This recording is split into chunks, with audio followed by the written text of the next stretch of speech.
உங்களோட ப்ராடக்ட்டோட சேல்ஸை 10 times increase பண்ணணுமா? இந்த வீடியோ கம்ப்ளீட்டா பாருங்க. இந்த ஒரு விஷயத்தை நீங்க எஸ்டாப்ளிஷ் பண்ணிட்டீங்கன்னா யார்கிட்டயுமே என் ப்ராடக்ட்டை வாங்கிக்கங்கன்னு நீங்க சொல்லவே தேவையில்ல. ஆட்டோமேட்டிக்கா அவங்க வந்து உங்க ப்ராடக்ட்டை வாங்க ஆரம்பிச்சிருவாங்க. நீங்க ஒரு பிசினஸ் மேன்னா கண்டிப்பா இந்த வீடியோ பாருங்க. இந்த வீடியோல இருக்க இன்ஃபர்மேஷன் உங்களுக்கு ரொம்ப யூஸ்ஃபுல்லா இருக்கும். அந்த ஒரு விஷயம் என்னன்னா, இட் இஸ் ட்ரஸ்ட். எல்லாருமே மார்க்கெட்ல அட்வர்டைசிங் கேம்பெயின்ஸ் மூலமாவும் மார்க்கெட்டிங் கேம்பெயின்ஸ் மூலமாவும் என்னோட ப்ராடக்ட்டை வாங்கிக்கங்க அப்படின்னு சொல்லிட்டு திருப்பி ரிப்பீட் பண்றதுனால கஸ்டமர்ஸ் நம்மளோட ப்ராடக்ட்டை வாங்க போறதே கிடையாது. கஸ்டமர்ஸ் கிட்ட நீங்க என்ன எஸ்டாப்ளிஷ் பண்ணணும்னா, தே ஷுட் ட்ரஸ்ட் யூ. அந்த ட்ரஸ்ட்ன்ற ஒரு விஷயம் ரொம்ப ரொம்ப முக்கியம். அந்த ட்ரஸ்ட் இருந்தாக்கா என் ப்ராடக்ட்டை வாங்கிக்கோங்க நீங்க சொல்லவே தேவையில்ல. அவங்களுக்கு ஒரு நீட் இருந்துச்சுன்னா ஆட்டோமேட்டிக்கா 10 பேரோ 100 பேரோ இல்ல 1000 பேரோ இருந்தா கூட உங்களை மட்டும் தான் தேடி வருவாங்க. சோ இந்த ட்ரஸ்ட்டை உங்க கிளைண்ட்ஸ் கிட்ட எப்படி பில்ட் பண்றது? There are 4 methods for this. First one, share value consistently. எவ்வளவுக்கு அவ்வளோ உங்களோட ப்ராடக்ட்டை பத்தியான வேல்யூஸை, உங்களோட சர்வீஸை பத்தியான வேல்யூஸை டிஃப்ரெண்ட் மீடியம்ஸ்ல, யூடியூப்லயோ இன்ஸ்டாகிராம்லயோ லிங்க்டின்லயோ இல்ல ஒரு நெட்வொர்க்கிங் ஃபோரம்லயோ நீங்க பேசுறீங்களோ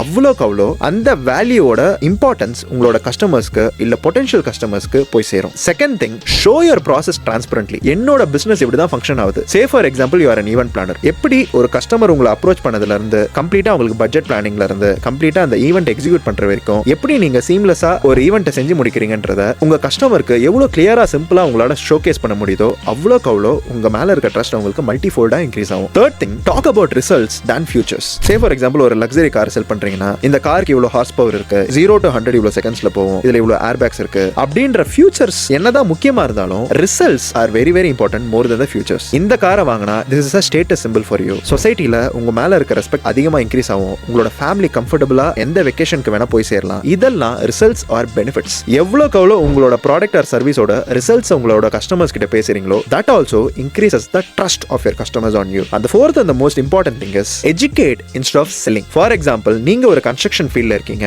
எவ்வளவுக்கு எவ்வளவு உங்களோட கிளையண்ட் நீங்க எஜுகேட் பண்றீங்களோ, இந்த மெட்டீரியல் யூஸ் பண்ணா இவ்வளவு மணி உங்களால சேவ் பண்ண முடியும், இந்த மெட்டீரியல் லாங் லைஃப் வரும், இந்த மெட்டீரியலை விட மச் பெட்டரா இருக்கும் இந்த லாங் ரன். இப்படி சின்ன சின்ன விஷயத்துல உங்களோட கஸ்டமர்ஸ் அவங்க கட்ட போற வீடை பத்தியோ இல்ல அவங்க கட்ட போற கமர்ஷியல் ப்ராஜெக்ட் பத்தியோ எஜுகேட் பண்றீங்களோ, that directly impacts the trust which the customer has on you. So இந்த 4 விஷயத்தை ஸ்ட்ரக்சரைஸ் பண்ணி உங்களோட கஸ்டமருக்கு நீங்க கொடுத்தீங்கன்னா இன்னொரு தடவை என் ப்ராடக்ட்டை வாங்கிக்கங்கன்னு சொல்லிட்டு உங்க கஸ்டமர் கிட்ட நீங்க சொல்லவே தேவையில்ல. நெக்ஸ்ட் டைம் அந்த கஸ்டமருக்கு அந்த ரெக்வயர்மெண்ட் இருக்கும்போது கெஸ் வாட், 1000 பேர் அவங்க முன்னாடி இருந்தா கூட உங்களுக்கு மட்டும்தான் அந்த கான்ட்ராக்டை கொடுப்பாங்க.